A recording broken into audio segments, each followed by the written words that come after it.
اور یہود کہتے ہیں کہ عزیر اللہ کے بیٹے ہیں، اور عیسائی کہتے ہیں کہ مسیح اللہ کے بیٹے ہیں۔ یہ ان کے منہ کی باتیں ہیں۔ پہلے کافر بھی اسی طرح کی باتیں کہا کرتے تھے، یہ بھی انہی کی ریس کرنے لگے ہیں۔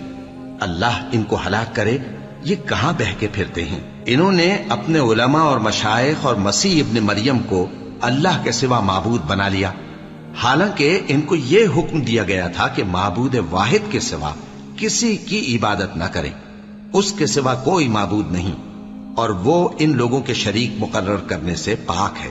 یہ چاہتے ہیں کہ اللہ کے نور کو اپنے منہ سے پھونک مار کر بجھا دیں، اور اللہ اپنے نور کو پورا کیے بغیر رہنے کا نہیں، اگرچہ کافروں کو برا ہی لگے۔